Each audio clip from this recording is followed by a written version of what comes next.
Okay, welcome to another episode of Affordable Housing and Real Estate Investing. Today, I got my friend Andre here from the Sub2 community.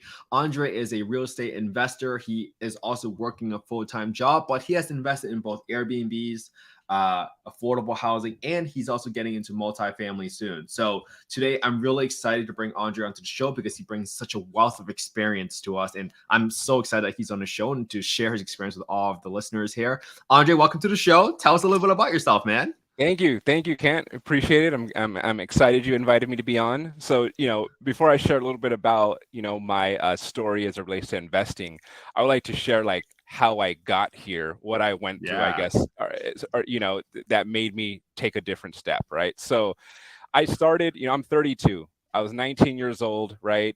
Needed a job, living on my mom's couch, right? And basically got my first job selling cell phones at the mall kiosk, right? In Ontario Mall, California, if anyone knows where that's at. I started selling cell phones and, did okay for doing that and, moved my way up, became an assistant manager, blah, blah, blah, all of that. Now, I was making around 60 to 70,000 at my peak. And for some reason, working retail is not terrible, but for some reason in our head, it's implanted, make $100,000, make $100,000, make 100,000. That's like the number, some arbitrary, some just like random 100, because it's a nice round number, right? And so my mentality was, how do I like get to 100K, right? I made 68,000, right? But I'm still living at my mom's, right? And I'm working retail. So this means I'm working every weekend. I'm working every holiday except Thanksgiving Day and Christmas, right? And I'm the oldest of four. My little brother was in high school playing basketball. And he was playing it competitively. He ended up playing in college, but I couldn't see his games, right? I couldn't see his games, right, on the weekends, right? So I just said, I got to do something else. So I ended up trying to get into corporate sales. So I tried to do corporate, and I couldn't get hired in California, right? And so I find out that for the job that I wanted, they're doing open interviews in New York City. Right. Interesting. All right. So it's a Sunday night and I'm closing up the store. I book a red-eye flight to interview Monday morning, right? Because it's for my company. It's for the company I was working in, but the corporate division. And in New York City, as opposed to LA, I had interviewed maybe 8 or 9 times and just couldn't get the job here because a retail person working corporate sales, it's a whole different skill set, right? Okay. Understood. Yeah. So I go to New York, I get the job. It's not what I intended it was going to be. I remember a year later, I made $100,000. I'll still remember it was $102,386. I was just never forget it. And I remember looking at it and being like, I have $1,400 in my name to my name. Like right now, like $100,000 is really only $5,000 a month after taxes and fees and things like that, right? And I'm sitting here paying my taxes and I have $1,400 in my account. I mean, again, I know the world's tough, but I just thought $100,000 was somehow some astronomical amount, right? And then I realized I'm not after $100,000. I'm after, I think, more of a lifestyle, right? So now this is a horror story that happened. So I'm working commission sales, right? My coworker, my work lowered our quotas for a whole quarter, right? So So let's just say I'm supposed to bring in $50,000 a month in sales, and at 100% to plan, you make $3,000 in commission, right? On top of whatever my salary was. That's how the compensation worked out. They lowered our quotas for that quarter down to like 28,000 or so. So your same 50,000 is like, now I'm not making $3,000, I'm making $6,500, $7,000, right? Yeah. My coworker, after 3 good months, went and bought a Tesla and an Audi in the same weekend, right? and I'm looking at him like, okay, that's fine, but they change our commission, right? All the time. You bought these cars based on the assumption that you're going to be making this kind of money, right? Literally 2 weeks later, they changed our commission plan. No. Right? Literally. And now from a goal of 50,000, now our goal went up to 68,000. So basically the extra money they paid us that quarter, they're getting it back, basically, if that makes any sense. Do you Oh my follow? God. Yeah, because they upped and upped it. And I get it. So they got now you got to Yes. make up for it, right? I get it. Now you got to Okay. make up for it. But he bought the Tesla and the Audi. And Whew. so we did the math. Everything costed him $2,300 a month, right? The insurance, the payments, right? And I said, man, I told him, you don't need this car. You're already married. You don't need to get the chick. You don't need to get the chicks or anything, right? Like, you don't need this, right? But he did it anyways. But not that I'm glad he did it. It taught me something. So we did the math. After taxes, it takes about $4,000 a month to afford $2,400 a month. Does that make sense? So whenever I spend something, I don't think about my post-tax income. I think of what it took for me from a pre-tax standpoint to buy something. So we calculated it was costing him $4,000 a month to have the Tesla and Audi, even though the payments were like $2,380 on everything. And then I also remembered that they changed my commission in a blink of an eye. Somebody could push a button and it impacts my life, right? Like it just didn't sit well with me, right? It didn't. So that was my like aha moment, right? And even though I was working this corporate job making $100,000, I still was in New York City and my family was in Los Angeles, right? And I was still like, and it's enough. 100,000 is not bad. It was enough to pay your bills, live your life, but it wasn't enough for generational wealth. Correct. I also was putting my brother through private school at this time. Wow. So as the oldest of four, I was putting my brother through private school because, dad's not there, mom got it, had another child, and just, he was getting lost in the mix, and both of his older brothers moved out. So I had to get more eyes on him. So I put him through private school and I sacrificed having a car in New York City so that I could put him through private school. Right. That's amazing. But again, it was too hard financially, right? And the amount of sales calls I had to do, the amount of people everything that I did, I couldn't sustain. There was no way this is sustainable, right? And especially as I wanted to get married and do my, have my own kids, my own family. So I started taking steps, right, to invest in real estate and seeing how my work relying on my employer was just not a safe route. Right. And luckily it happened to someone else as opposed to happening to me. Warren Buffett had a book that said, smart people learn from their mistakes. Wise people learn from other people's mistakes. Yes. Right. So now that I've got a skill set, I spent about 3 years in New York City. I now could interview and get jobs anywhere. So I chose to move back to Los Angeles. And I realized I need to increase my income. Right. So I got a job that doubled my income. Right. And I started thinking, doing sales, and I started thinking, okay, how do I get something going? How do I start setting things up? And I just started following, real estate on YouTube, Instagram, right. And just following people. And then I started going to meetups locally.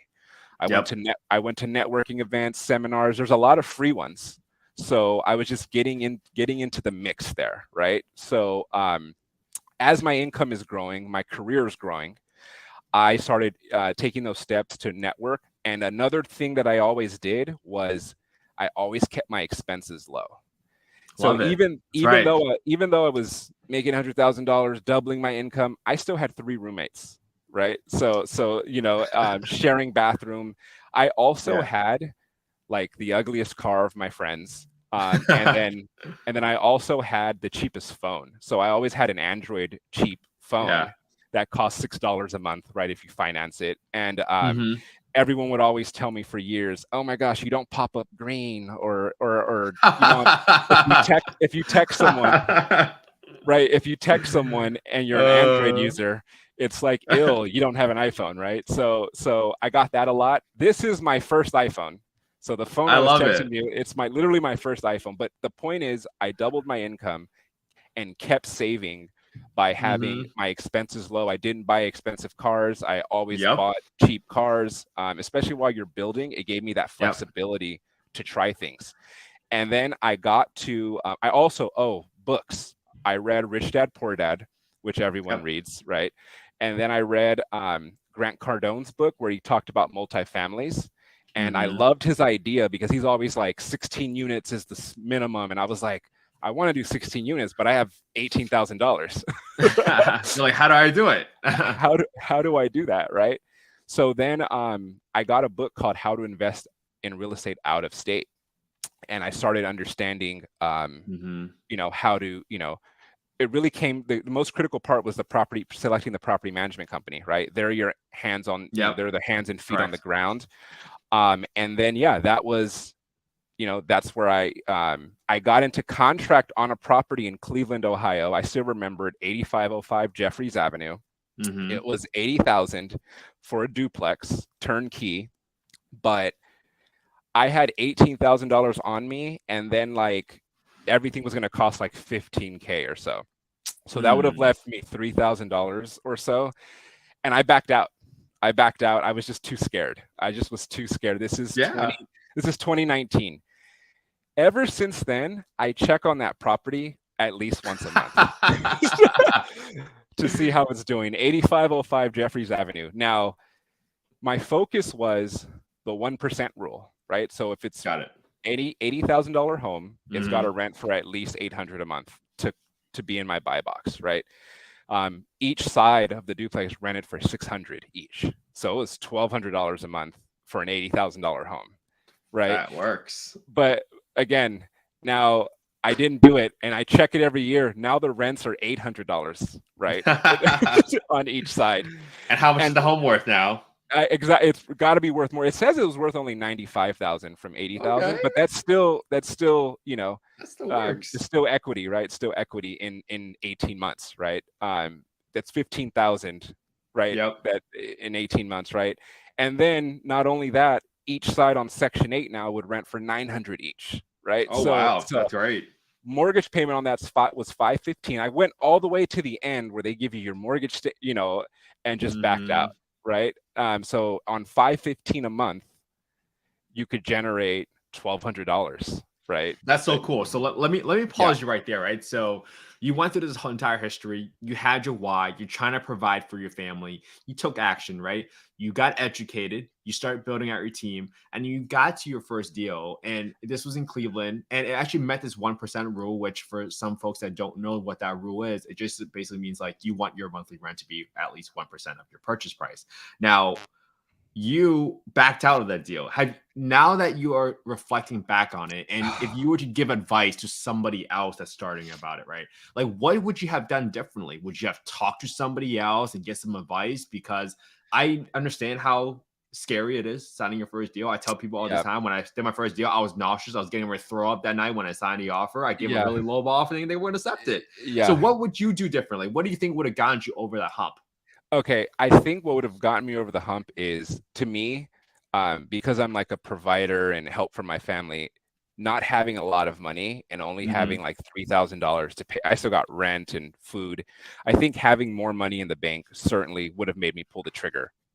Also, I should have gotten connected with the property manager early and quick, Mm. because once Mm. I talk to them and understand that what they do for the property, you really don't need to be there. So I think it was just the hesitation on that. But Mm. I think certainly not having enough money, or just not having a ton left over. So I told Yeah, myself, I'm going to get to another place financially and love go it. on the offense, right? So now I believe everybody should focus on, not everybody, but whoever wants to take the advice, don't focus on making 100K in salary. Mhm. Focus on getting 100,000 cash, and then you can go on the offense. That's kind of Love it. like the playbook, right? And once your mind starts thinking, how do I get 100,000 in cash? Mhm, Your brain mhm. starts thinking of other ways to get it done, right? So, and that's when I ended up getting Airbnbs in Section 8. I got to like Mhm. 105,000 cash or so, and said, Wow. okay, let's do this. Let's do this now, right? So, one, I think certainly having more savings would have helped, and then two, just talking to the property manager. Yeah, just talking to the property manager would have helped me out a ton. And I can relate to that so much, right? I think, I used to make over 100 grand as well in my old W-2 job. And I always try to make sure like I had at least 6 months of reserves for my personal expenses Yep. and also for my real estate. Like Yep. I need to cover the mortgage no matter what. Worst case Yep. scenario, the world goes to crap and everything stops, right? Which Yep. happened during COVID.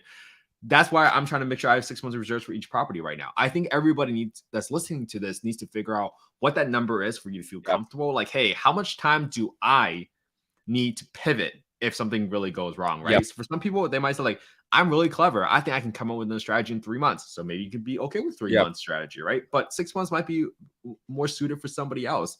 So I love that your point of making sure that you have enough reserves. And on top of that, talking to other people. For me, I didn't talk to a property management company. I did talk to my realtor at that point, but she was also a short-term rental investor. And I was like, hey, I'm underwriting this property, and we're both doing bachelorette themed Airbnbs. Yeah. So I asked her like, hey, how much are you really making? And she actually sent a screenshot of her bookings to me. And I was like, wow, Oh, wow. this just gave me a lot of confidence, right? Yeah. Because sometimes you try to underwrite, you guess the rent and how much you can make from Airbnb or from long-term rental. You don't really know. So that for me, I thought the most valuable thing was asking somebody else. And I think for you asking the property manager, that would have been a huge, huge overcome. Yeah, because I couldn't see the process. I guess didn't believe it, or I couldn't see it at that time. Now it's like, oh, let's do it, right? I'm in a different place. But at that time, your first one, I think I did the analysis paralysis thing, right? Oh, just overanalyze that you just don't do anything, right? But I think certainly I only had basically 1 month's reserves. I just didn't feel comfortable. But I still look at that property at least once a month. 8505 Jeffries Avenue, Cleveland, Ohio. Got it. So what did you buy next after that? Did you buy your Airbnbs after that, or did you buy your Section 8 rental? Okay, so that's a great question. So go through all of that, blah, blah, blah. I then decided to do Airbnb rental arbitrage. Okay, all right. And that is the arbitrage model, is where you basically lease it. You're not buying the property, you're leasing it from the landlord and then releasing it for short-term rentals. And so I started, first I looked in California, in Los Angeles, because that's where I'm from. Obviously that's a no, right? From the Airbnb laws to the prices of the homes, it just doesn't make sense. So then I started seeing a trend in red states, right? Missouri, Atlanta, Arizona, Texas, Iowa, right? So I said, okay, it's legal to do it here. Now I have to find a landlord that is also okay with doing it as well, because even though it's legal in your state or county, it still has to be allowed by your landlord, right? And the laws. A lot of Airbnbs, now that I did Airbnb, I see them online, and they're not necessarily all permitted or licensed, right? Of course. A lot of them, especially the ones that are in, like, I see them in condos in San Diego, right? And you can't rent any.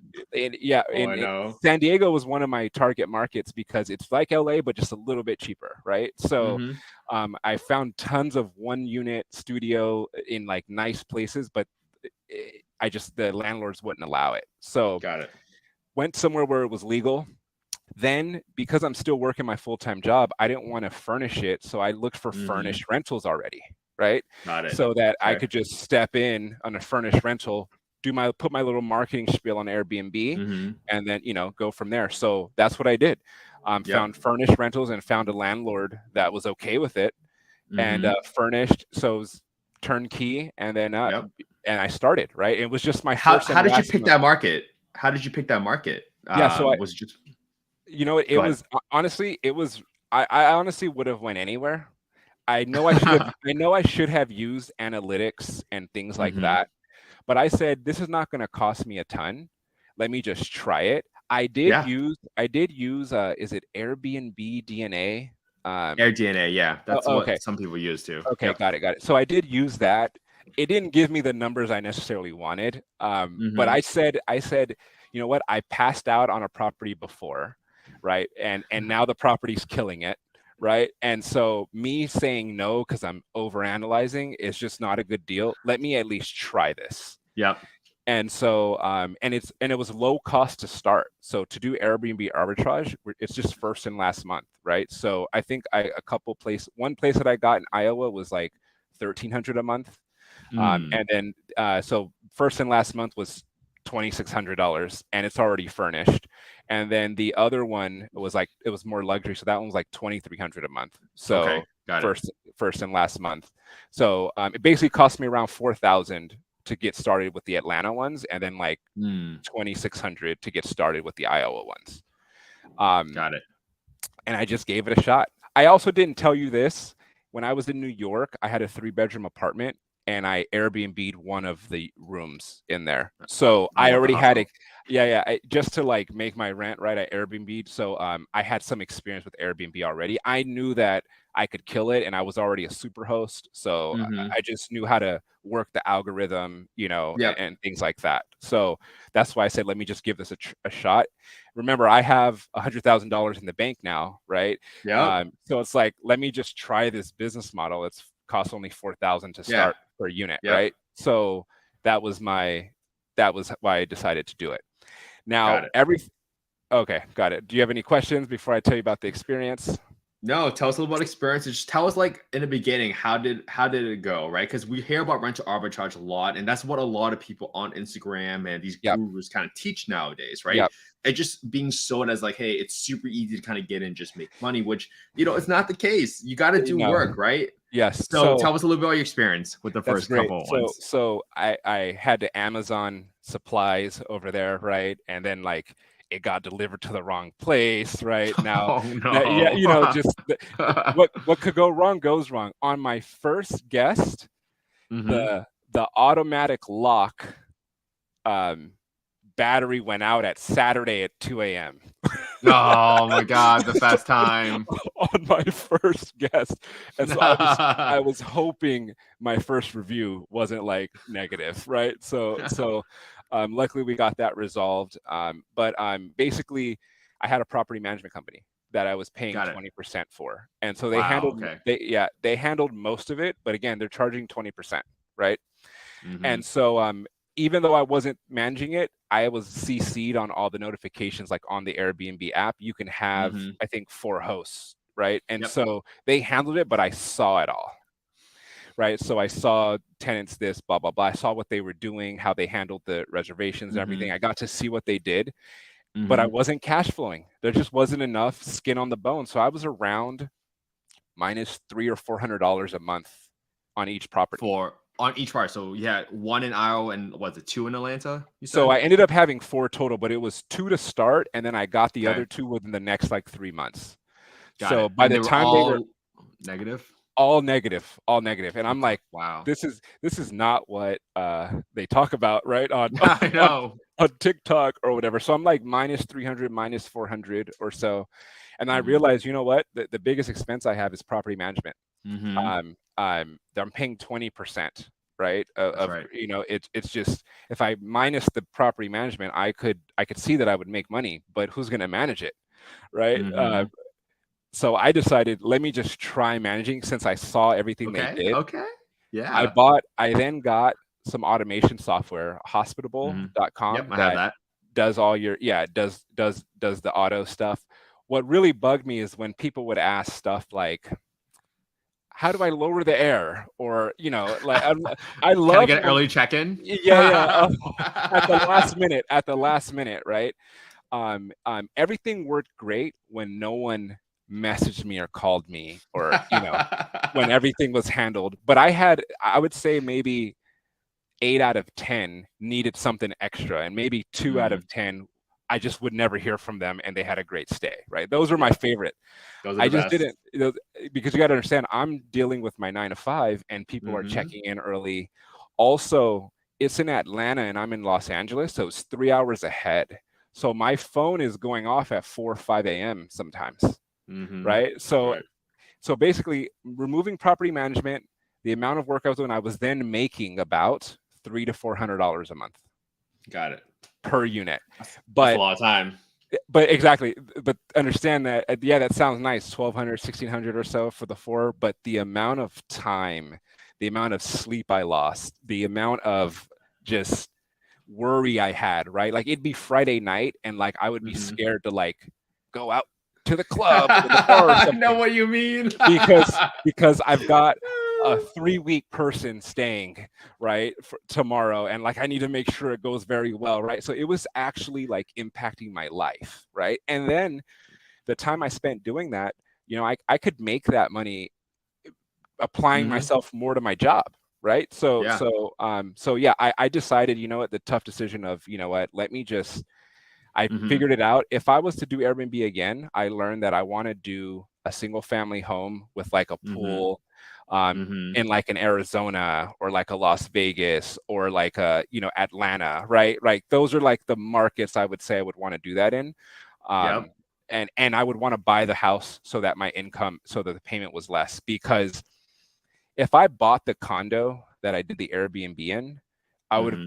I'd probably been cash flowing around $1,500 or more, because that's how Wow. much less my payment would have been for that property, right?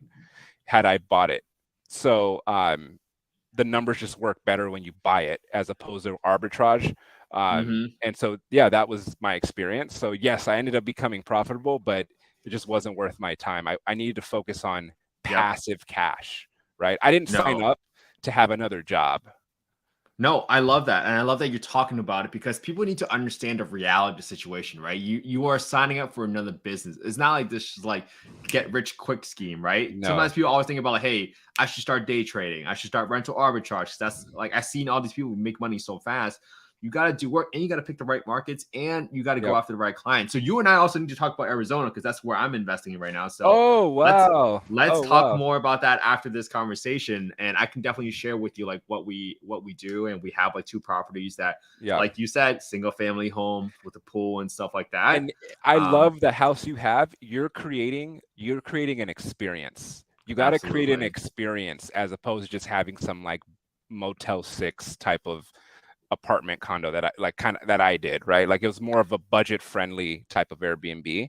You're Yep. providing a luxury experience. And Mm-hmm. Arizona, where the housing prices are up there, but it's not LA, right? And then it's Mm-hmm. allowed in Arizona, right, from a legal Correct. standpoint. So Arizona would for sure be the market I Airbnb'd in, or Texas as well. But Texas's property values are it's basically LA. And property taxes are Oh, very and very property, expensive right now. exactly. So Arizona would I be my target market if I did this again. Yeah, but I mean, what I love most about your story is like how you talked about I would be scared to go out, right? Because I literally know what you mean, man. I I've had the neighbors call the police on my house before one time a year ago. This is Ah, like a month after I yeah. launched, right? And sometimes people don't talk about these stories, but what I had to do was implement a no music outdoors policy. And I was so scared, man. I was like, Ah, what if people don't book my home anymore? But yeah. guess what? When you have an elevated product, somehow we're Yep. attracting the better clientele. And these are the people that they don't necessarily care about blasting the music outdoors. So Yep. that actually makes your life a lot easier I love because now you have elevated your standards and you're still going to make money and have that peace of mind. It's a Yep. really beautiful thing that I kind of stumbled upon, but man, am I so glad I stumbled upon it. It's just like kind of figure it out, right? So it's just one of those things that you can't know everything when you start. Yeah, you can't. And I think, to your point, just the anxiety of, because Airbnb ranks you on how much Mm, you respond, right? So to have your superhost status, you have to respond within like an hour or less or something, yep, or whatever, correct. right? So I would have anxiety that, they're 3 hours ahead and I'm sleeping at 4 or 5. So even if Hmm. sometimes when you go to bed at night, you wake up in the middle of the night, 4 a.m., you use the Hmm. bathroom or whatever. For me, if I ever woke up in the middle of the night, I had to check my phone to see, right? And it was Yeah. just, and then sometimes I'd get on my phone at 5 a.m. It'd be a big problem. And now I just stay awake, right? That's the worst. The battery, yeah, they can't get into the unit. The battery is broken, or yeah, somebody threw up Yeah. something, or whatever. Oh, Yeah. they lost their ID at the club that they were at, and now the security wasn't letting them in, right? Because they had no ID, right? So just and the thing is, if I was making 1,600 a month cash flow on it per unit, then that would have been worth it for me, right? But Yeah. Okay. doing this for 300, I had to get off of this. Yeah. Absolutely. So, all right, I love it. So you had your stint with rental arbitrage. How did you get into the long-term rentals afterwards? Like what made you get into it and how did you get into it? Okay, perfect. Great question. So one is, I was doing the Airbnb, and while I had all four, was started buying Section 8. So this is Awesome. my job. Airbnb, and now I'm doing Section 8 at the same time, right? This was me, 100,000 in the bank. I need to go on the offense. I need to figure something out, right? I started looking at property values and the 1% rule again. I realized my story is I need passive cash. When I speak to bigger investors and people that have done, 80 unit properties and things like that, cash flow is not their biggest thing. They're looking at tax, depreciation, appreciation, right? Cash flow is not their target, I've noticed, at the higher levels. But for me, I calculated my expenses. If I could get to about $6,500 a month in passive cash flow, I could live off of that while I grew my business, right? So for me, it's how do I make the most cash? So now with COVID, this is early 2022 now, right? We're talking COVID. We're talking about the rental prices, right? The rental prices. Now, you're not getting 1% anymore on the houses. It's $100,000 home that rents for $900 now, right? And so now I'm like, oh gosh, there's no more $80,000 duplexes, right? That rent for $1,200. Still mad about that, right? Yeah. Oh yeah. So I then found out that, oh my gosh, well, the Section 8. So the way I looked at it is $100,000 home cost me around $630. The mortgage payment was $636. And at market rate, that was $900 market rate. Now, remind you, I still have to pay property management. So minus $85. So my mortgage is $636. Property management is $85. That's $720-ish or so. Let's just call it $720. Yeah. The market rate's $900. I was like, to spend $20,000 and make $180 a month, that's too small for me. That's barely my cell phone bill, right?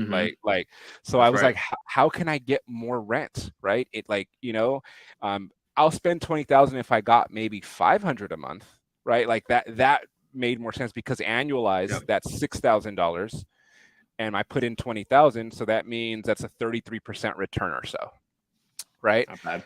So I looked and I found this guy on TikTok talking about Section 8, and he had some course, and I bought it,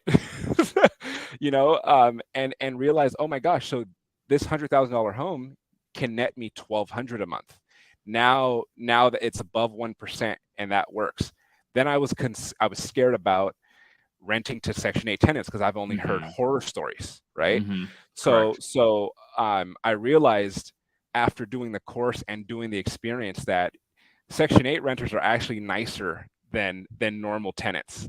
And the reason is the Section 8 program pays almost 80%, 90% of their rent.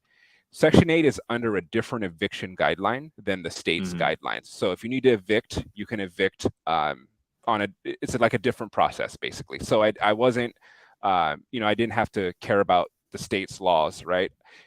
And if the tenant got evicted from Section 8, it takes them a year or two to get back on that program.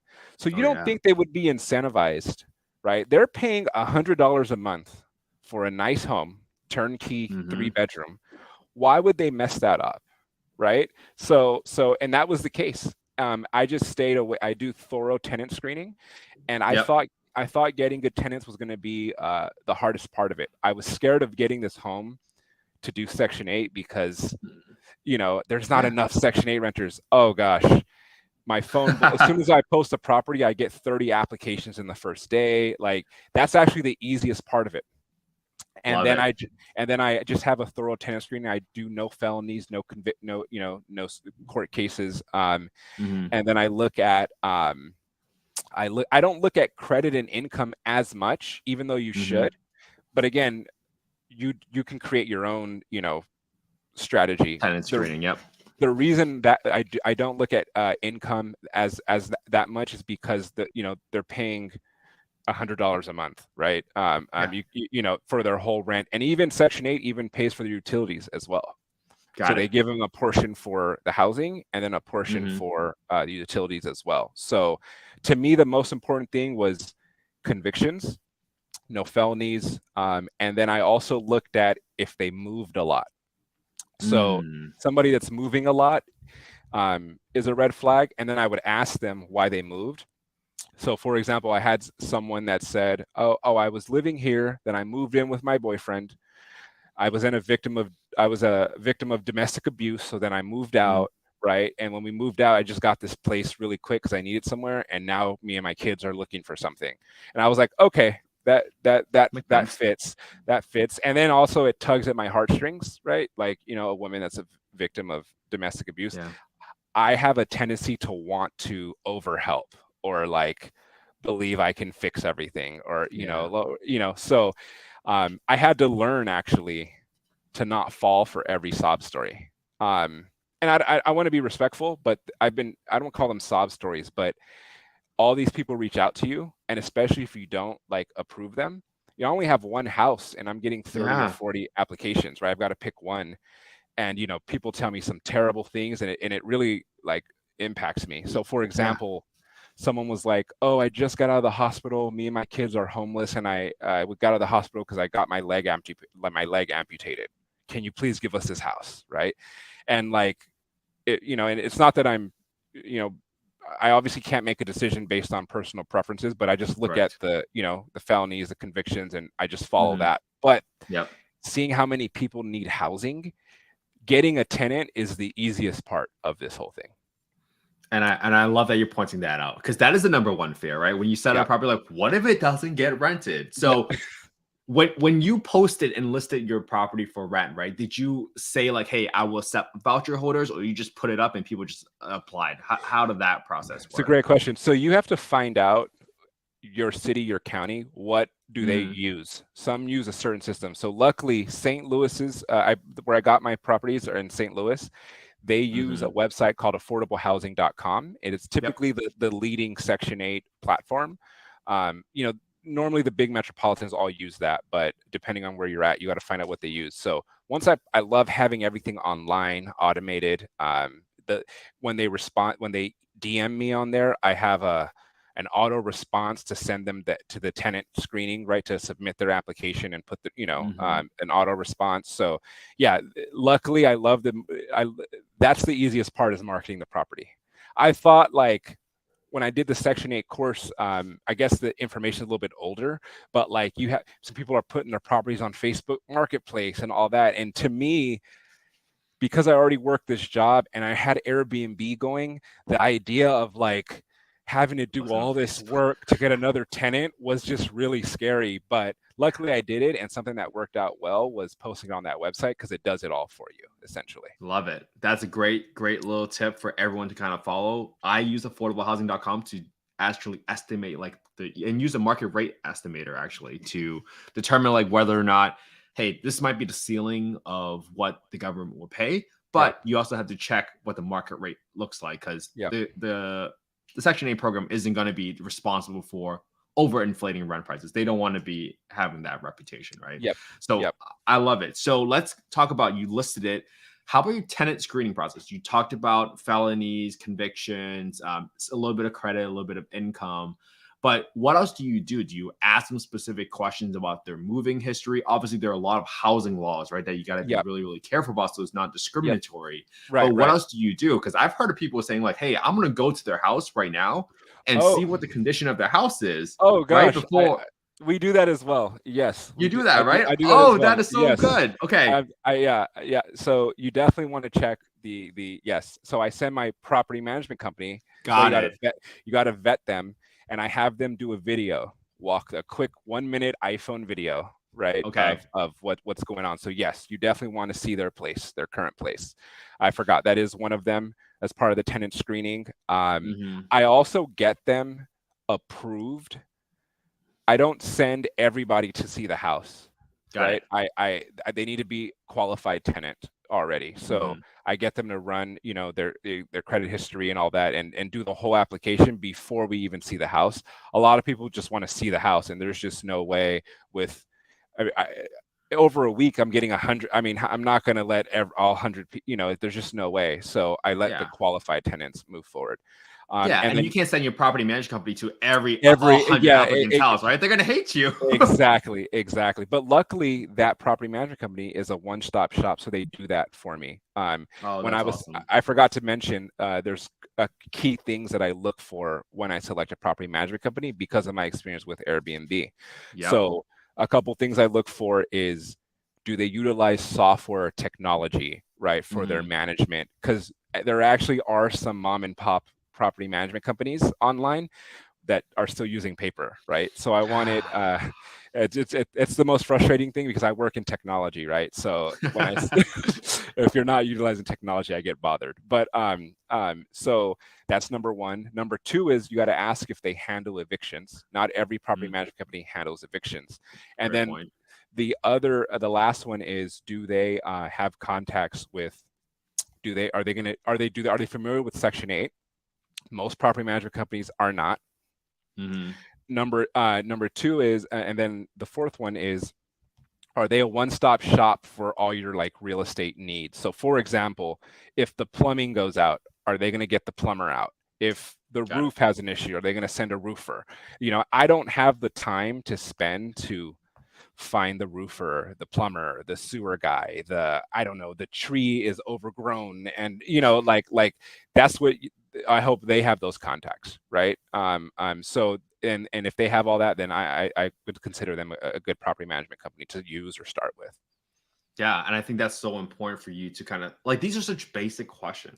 Yeah, right, And if they right. don't have responses to that, that's a red flag, right? Yes, yes, But I do like that you have that criteria of like, do they have experience with Section 8? Because that is yep, very important, because they have yep, to understand like there are inspections every year that happens with the housing yes, department that you yes, need them to stay on top of, right? yes. And I love your point about not looking for your own Rolodex of contractors, because that takes a lot of time. You gotta get Oh three bids man, and everything. It's not yeah. easy. I'm not doing that. Remember, I also have a full-time job, right? And I'm also managing the Airbnbs at this time as well. So, Oh my God. yeah, the idea of trying to have to do one more thing, I can't do it. And so that's the process there. And then when it comes to the tenant, so I check obviously credit, felony, look for felonies and misdemeanors, what they were for, right? Sometimes it was something a long time ago, and Yeah. so yeah, I'll let them, I like their credit profile or their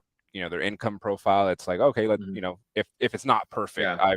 my first one was perfect. Somebody with 700 credit score, and they're like 700 credit score, and then they made 3 times the rent, right? Wow. So if the rent is 1,200, they were making 3,600, right? So the first one I did to the T, right? And then I've been getting a little bit looser after that, just because of speed, getting someone really fast. And then I'm learning. It's your business, so you get to play with different models. So Yeah. Maybe I will ask one more question just so people have some expectations, right? So let's say you have like 50 or 100 applicants, right? How many of them do you actually qualify? And then how many of them do you actually like go visit the homes of it's in like, general, like rough range? yeah, typically maybe 2 at the most, Okay. in terms of visiting. It's That's good to really know. just the one I select. Section 8 is typically, and I'm going to be respectful, but people on Section 8 are like desperate and need a home, right? And they have a limited time frame. They have like a 3 or 4 month window to get a home, right? Otherwise, they go back into the voucher system and it starts all over, and they got to get back on, blah blah. So they need a home. So if they select a home, they pretty much are going to take it. Also, I learned and this is my value, is all the homes I provide have dishwashers and remodeled, and there's not these janky homes. It's pretty much a turnkey home, so with like a nice backyard. So this is what the Section 8 tenant is like going for. It's like, this is like their mansion almost, like, in a way, right? Yeah. Like It's a jackpot. It's a yeah, yes, they're jackpot. That's what it jackpot. is. They're jackpot. So every tenant has gone to see it, has said yes. I only had one person say no, that they were like, I just don't like this house. And then the second person liked it. So on my 3 properties, 2 were just the first tenant, and then the other one was the second.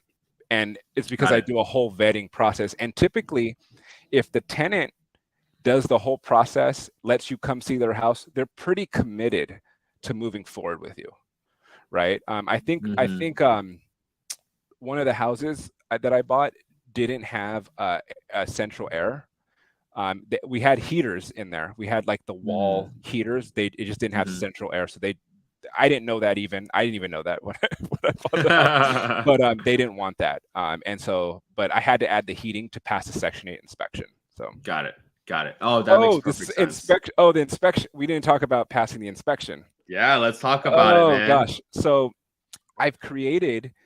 So I actually was at the first Section 8 inspection with the inspector. I flew to St. Louis and videoed it. Got it. While I was there. Let's go. And from there, I was able to see what they look for there. So they look for working fridge, working stove. Every door in the house, inside and outside, needs to lock. So physically needs to lock. Every window needs to work, right? No cracked windows, every internal and external plug has to have current. It has to work. So every plug has to work. And then every bathroom has to have either a window or a ceiling fan vent or so. Got it. And that's pretty much it. Section 8's not really looking at quality or like luxury and granite countertops. They're not really looking for that at all. That's why so many like janky homes are available with Section 8. You just have to pass those qualifications. I just happen to be providing a nice home because I like those homes, right? Yeah, and I'm thinking more long term. But that's why I haven't had any problems with tenant screening, because I don't have, my homes are very nice, right? Yeah, and just for the listeners to be understanding here, right? There is a inspection that needs to happen before you set it up, and then there's also going to be an annual inspection for the inspector to kind of come back on, make sure it's still in a great living condition, to also prevent like people from being taken advantage by slumlords, right? Correct. Andre, so from the time you started and bought the property and closed on it, how long did it take you to get a tenant in there and then start cash flowing from inspection? Gosh. Okay, so that's a great question. So my first one took 5 months. 5 months. Why? Is that a long time? What do you think? Okay. Yeah, it is a long time. I now have the process down to as quick as 60 days. Love it. I think average is 90 days. Okay. So 60 days if you buy just a turnkey rent-ready home. 90 days if you have, some sort of, thing you got to fix. And then my first one took a long time because it is quite a bit of paperwork you have to submit to the city back and forth. I didn't have a fax at home, so I'd have to go to my apartment complex, the lobby, and ask them to fax things so many times. So basically, a fax machine. Yeah. You have to fax things. You can't just email it, right? You got to deal with the county's bureaucracy, right? And the county, they're just like older with technology, right? You have to fax things in, right? So basically, it was my own delay and just doing the process the first time. It took me like 5 months. The second one took 3.5 months. Got it. The third one took 60 days. However, they didn't move in quite yet because I had to fix something. The Section 8 inspection came out, and the Section 8 inspection is the last thing in the whole process. So you do the screening and all that. So all that I did it in like 48 days, and then the inspection was on the 60th day. Right? It's like how it like worked out. But I had to do repairs and the flooring. I bought a house that was way undervalued because it needed work. And I thought, and again, I was testing to see how bad of a home I could buy that would still pass, right? Like, and I don't want to say how bad. I just, I basically bought a 3-bedroom home for $100,000, and Section 8 pays you off of the bedroom counts.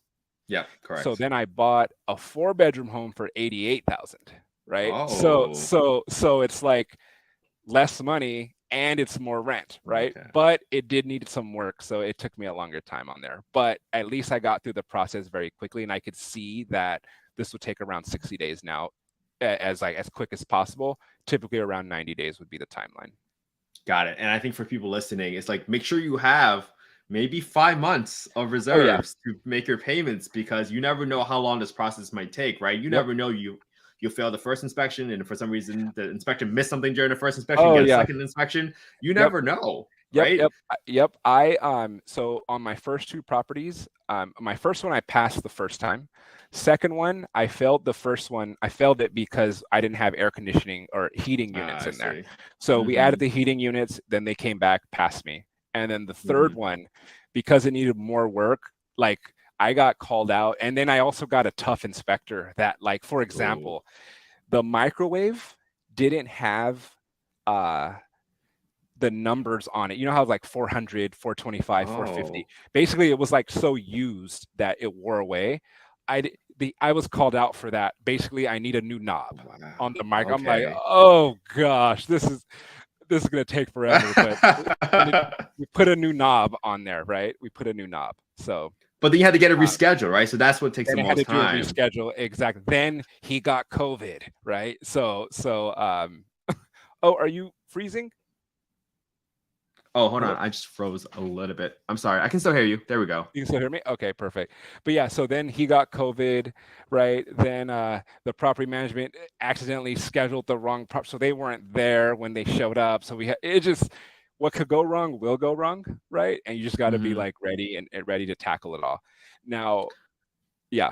So So that's tell some me, time so now there. that's all up and running. What are you making on these properties? How much are you cash Okay. flowing? What can people kind of Okay. expect to make on So these properties? so so I'll give you an example. So my mortgage payments, right? So the home Mm-hmm. I bought for 99,000, the first one, Mm-hmm. the mortgage payment is 636 and it's Mm-hmm. generating 1107 in rent, right? Wow, that's So awesome. yeah, the next property I bought, mortgage payment, I bought it for 50,000. It's the mortgage payment is 308 and it's generating 825. That's awesome. And then my last one I bought for 88,000, but because of interest rates, it's actually more than, it's Ah, I 646. see. Instead of 636 on the first one for 100,000, this one's 647. I'm sorry, 647 per month. Mm-hmm. But it's 4 bedrooms and that one generates 1330.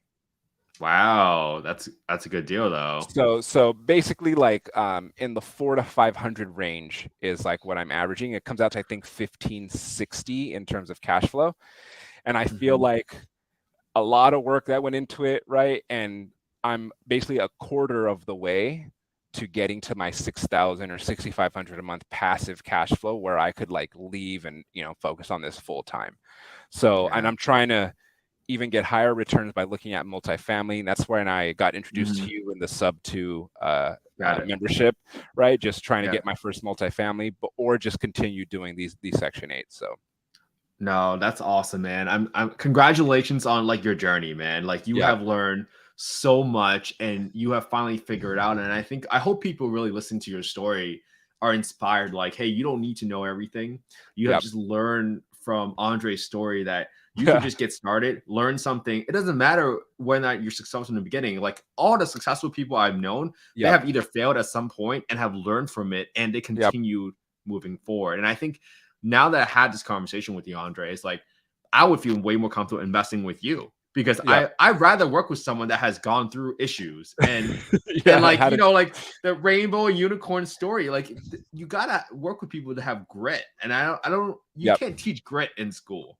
And I right, think right. that's what I see in you, Andre, where Appreciate you that. continue to persevere no matter how hard it is. Like someone could have said, "Hey, I'm losing $1,200 on Airbnb Arbitrage." Like, you know what? Real estate is not for me. You didn't stop there, man. I Right. think that just speaks a lot to your character. And man, your family must be so proud of you. Like putting your brother through private school, that's no easy feat, man. And college, and I put him through I college. So know. Oh yeah, my yeah, and god. I put him through college as well. While I'm putting him through college while I have 3 roommates, right? So yeah, and with a cheap Android phone, right. So yeah, no, thank you. I appreciate that, Kent. I appreciate that a ton. No, Andre, one more question for you. I always like to ask a mindset related question, Mhm. right? You have shown that you have persevered and just have a tremendous amount of grit with your personality. What would you advise someone that's new, that's starting to get involved in real estate? Like, what should they work on first? Gosh, man, I'm such an analytical person, right? Looking at Hmm. numbers on spreadsheets for work and stuff. For me, what helped me more than anything was just doing the work behind the scenes and just getting Mm-hmm. all the knowledge. I actually spent around 10,000 on Mm-hmm. just knowledge, like courses and things like that. And Mm-hmm. I'm not saying everybody do that, but going to the real estate meetups and seeing how somebody bird a property and like Mm-hmm. refinanced and got the I didn't even know what that stuff is, right? No one's Yeah. ever Yeah. refinanced in my family on either side, right? So like I don't know what that is, right? And so going to the real estate meetups and then doing the work and then doing Mm-hmm. sample deals, I'm always looking on my phone at properties every day. I would say I probably looked at maybe 5,000 properties before I Mm. ever bought the first one, right? In terms of just being on Zillow, running numbers, right? So Mm-hmm. doing that practice gave me the confidence to go ahead and pull the trigger, right? I love it. So that's what I would recommend is like just getting immersed and getting obsessed Mm-hmm. about Mm-hmm. learning about cap rates and NOI and estimating the rent and just all that stuff. That helped me. I don't know that if I would have just listened to someone, I would have just done it. I know though that me reading a book and doing all this, then that Mm-hmm. helped gave me the confidence to make that first to pull that trigger. And I still was scared, right? I backed out of a deal that was Yeah. a home run, Mm-hmm. and I still look at that property every day or every month. So, but yeah, that would be my I guess my help, my advice. Dude, I love that. And one of the like listening to your advice, one of the practices I've started implementing is like, hey, I now track how many deals I'm analyzing every day, not just window shopping, Ah, but how many times I'm analyzing so that ah, I can go back to myself and like next time I think I see a deal to get over this analysis paralysis phase, like that you and I yep. both face, it's like I had to tell myself, hey, I looked at 500 short-term rentals I now. know what I'm doing, right? Like Are you it's right? You got to tell yeah, yourself. it's once you I think confidence comes from action, right? Once you're doing the Mm-hmm. work, right? I look at it too like I didn't want to believe like, oh, I could be a CEO or something like that, right? But it's Mm-hmm. like, hey, I'm a CEO of my business. Yes, it's only Mm-hmm. doing 1,500 a month in passive cash flow, but I'm still a CEO, right? Like Yeah. believe it, I still believe it, right? No matter how small it is. So yeah, I think doing the work and just talking about it, going to real estate meetups, seeing other people do it, getting on it, just immersing myself in the content gave me Mm-hmm. at some point, my brain said, go ahead, go for it. So, and Yeah. again, having reserves, right, did help me out when I first made my moves, right? But yeah, so, oh, again, I increased my income this whole time, right? Which gave me the freedom to go ahead and throw Mm. some money around and figure it out. So, No, man. I mean, you have such a beautiful story, man, and I'm so glad you came onto this because our goal of this podcast is people tell me how hard affordable housing is, right? They always say like it's impossible, you can't yeah, make money on it, or there's some kind of limiting mindset. So for us, what we're trying to do here is every conversation that I have with someone like you, it's just another piece to the puzzle. Even if yeah, this problem doesn't get solved in like my lifetime, I know that I've yeah. collected more pieces for the puzzle that I can pass it on to the next generation. And I just want to thank you for, being a Section 8 investor and a landlord because I came from Section 8, man. And I know what a stable home does for a kid, Yep. giving us a chance at a stable Yep. life. The story I always tell is my parents grew up in Chinatown. We had 9 people to a 2-bedroom apartment, and when you Oh, turn the wow. lights, you can hear the cockroaches flutter away and the rats flutter Oh, away. wow. Wow. So when we got the home, my mom was in tears, man. Like I told you, it is like the jackpot, and they have stayed in that home for over 30 years now, right? So I Wow. now the big advantage to being a landlord is like vacancies actually tends to be not always, but tends to be a lot lower. So you can actually make money on this as a profitable business model. And I just hope people continue to invest in this asset class because it Yep. can be a really, really great investment as long as you're doing the right things that you talked about with screening the tenants, making sure you're doing everything right, for having a good team on the ground. So, Andre, thank you so much again. If people want to reach out to you and help you with your business, how do they contact you, and what are you looking for in terms of help right now? Yeah, that's great. I'm actually looking at multifamilies now, and Mm-hmm. I have a couple business plans on some properties. I am looking for like help with private money lending and Okay. things like that. So that would be very helpful.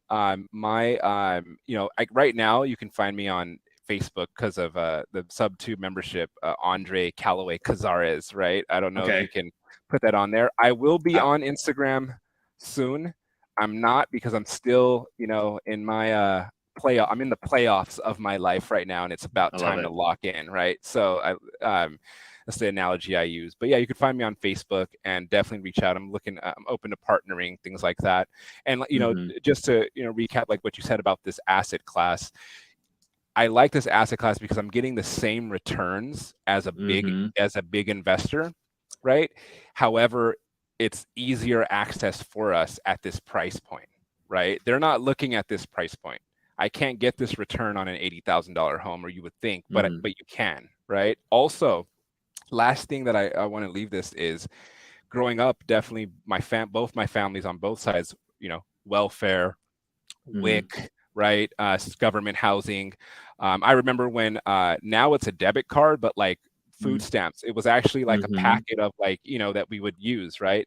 And for me, the county always seemed like they always had, or the city or the system always had its foot on my family's neck in a way, right? And so when I got that first check from the government, it did something to me psychologically. Like wow, the government is paying me, right? Like for I don't know, it just I know nobody thinks about it that way, but to me it was like I won finally, as opposed to they were winning all those years when we were on WIC and stuff. So psychologically, the fact the government is paying me for my property, I don't know, I just love it. I just love it. So yeah, and I mean, we pay taxes, right? right. So it's kind of like, hey, it's about time we get something back. Exactly. Oh, Andre, this has been an amazing conversation, man. Thank you so much for coming on. I'm so glad you came on. I mean, happy Thanksgiving to you and your family, man. I'm so happy I got to meet you. Thank you so much for coming on, and I'll be sure to leave your contact name in all the show notes. And all right, thank you. I appreciate the time, Andre. Andre. Appreciate it. Talk soon. All right.